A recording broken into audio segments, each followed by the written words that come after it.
positive to negative. Chinese, it's yin and yang. Give and take in Newtonian physics. You know, every action has an equal and opposite reaction. All that kind of stuff. Okay.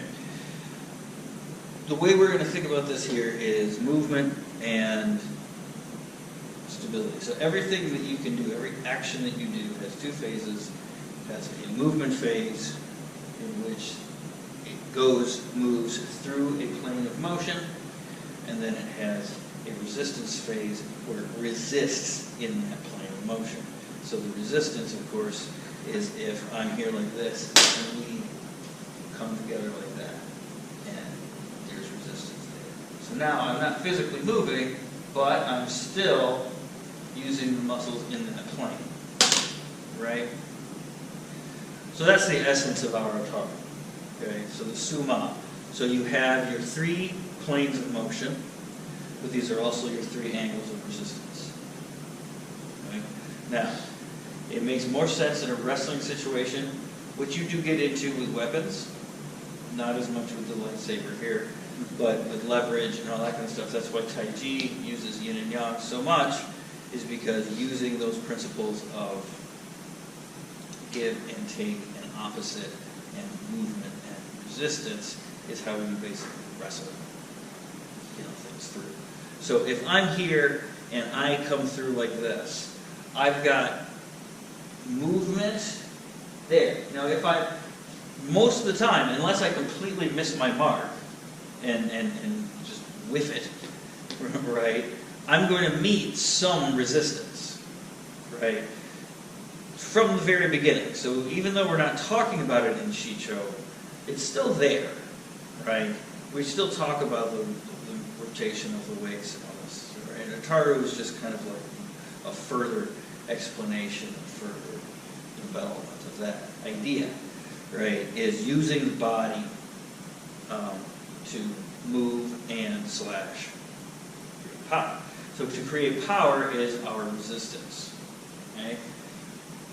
I can use the energy that I build up in my movement as momentum and then deliver it into a target using resistance or stability. This is how we do this all the time.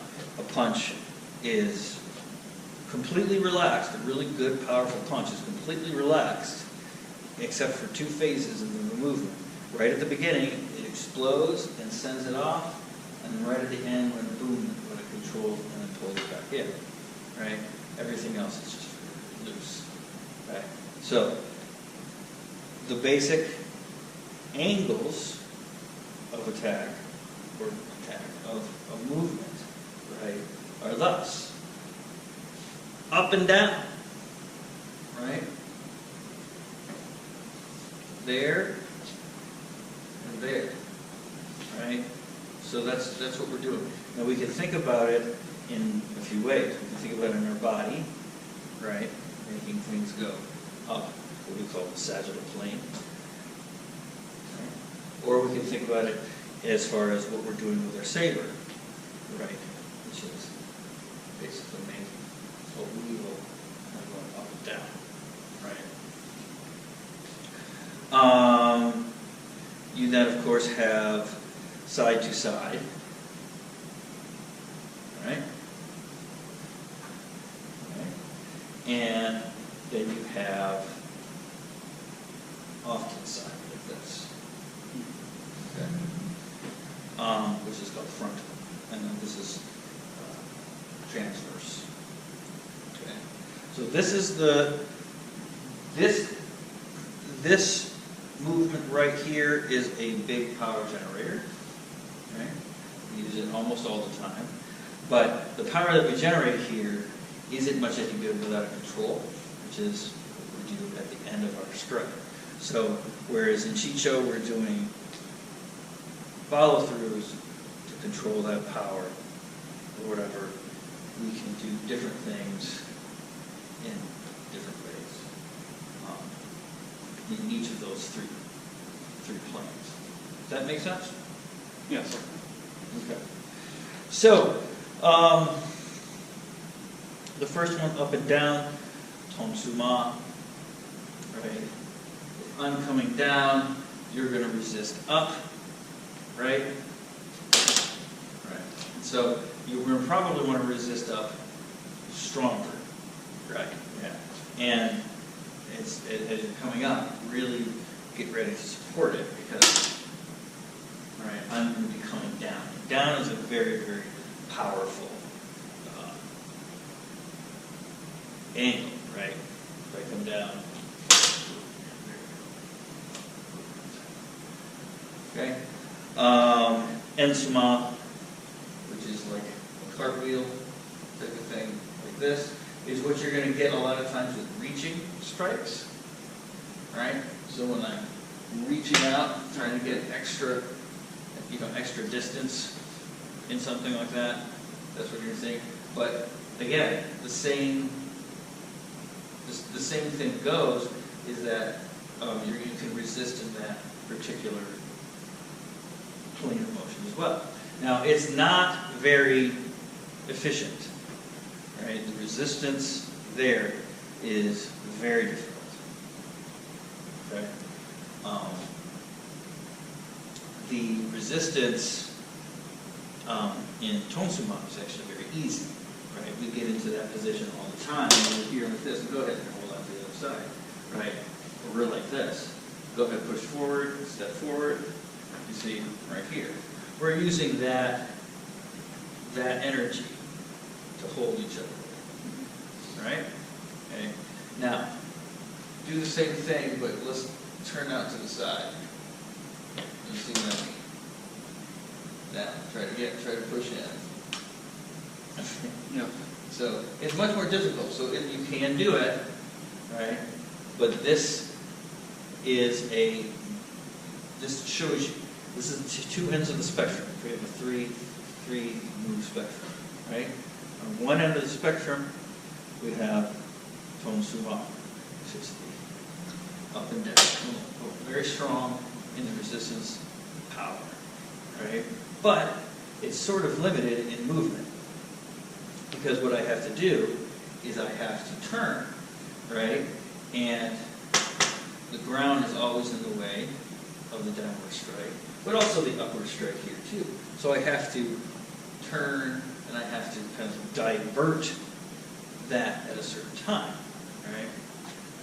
Doesn't mean it's any less powerful, it's just powerful for a different reason, right? Now with this, movement very easy, right? Easy to hit, get out of the way, right? Get the sweeps, right? Of course, reaching in with a lunge, all of that. Same. Oh yes, okay, so now, Jongstuma, which is this one here. Right. This one is kind of in between, right? You're not going to do it exactly across all the time. It's always going to be mixed with one of the other two, right? But that makes it a little bit more adaptable, so you can't really say that it's stronger at defense or offense in this particular case, right? However, it is what you should be training because it's used in first one to control, right, with our follow-throughs and all that kind of stuff, right? And it's used in this one here to stabilize the trunk as we move, let the arm move very quickly. Make sense? Okay. So right, so it's not just about spinning and jumping and flipping and all those other things. That does apply, right? Like you could apply all of these movement principles to your body, and that's kind of how it's done. So a flip, right, or a somersault, right, Tonsuma, like that. Okay, what's the difference? I'm just allowing myself to go through, right? I'm allowing that energy to move through. Right? Now, this is where it comes into play. You get what I described as the saber swarms, and in a lot of the source material, they're short little strikes, They don't, probably short little strikes is one way to go, right? And that would be our stability resistance phase, because it would be like trying to just come in and go ahead and defend yourself here. Right, I'm just trying to get around real quick there. So I'm using small motions here like this, right? But to get, you know, more out of the movement, this is where your wide swings are going to be coming in handy, right? Keep people at bay, right? People are they're just hesitant to approach somebody who is swinging like that. And if you can get good at this, you can help your own game so that you can be within short range here like this.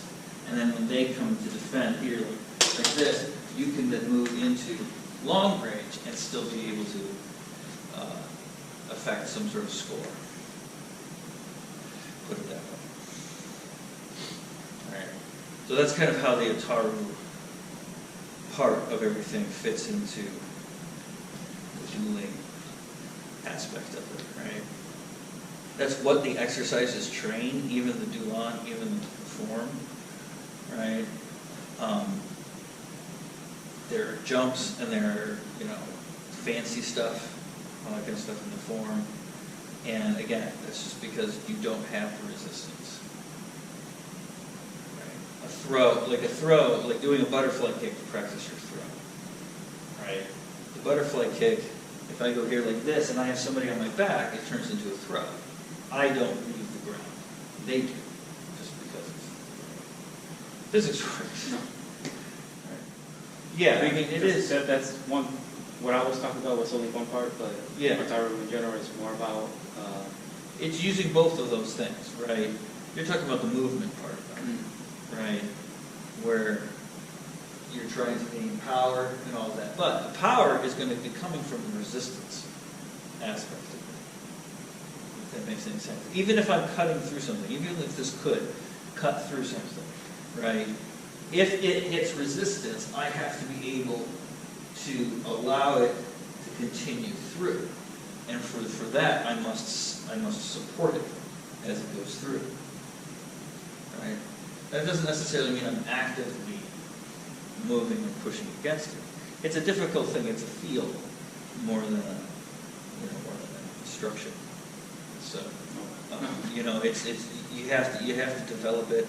That's why you do the exercises that we do. That's why we have everything kind of set up the way it is, so that people can kind of, as they get more and more familiar with using a hilt-based weapon, you know, these things then start to make a little bit more sense.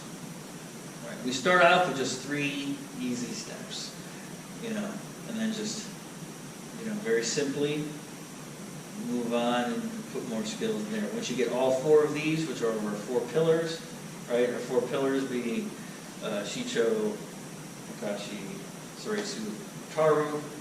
They then support the next part, which is the practical aspect, which we will be getting into very soon. So, there we go.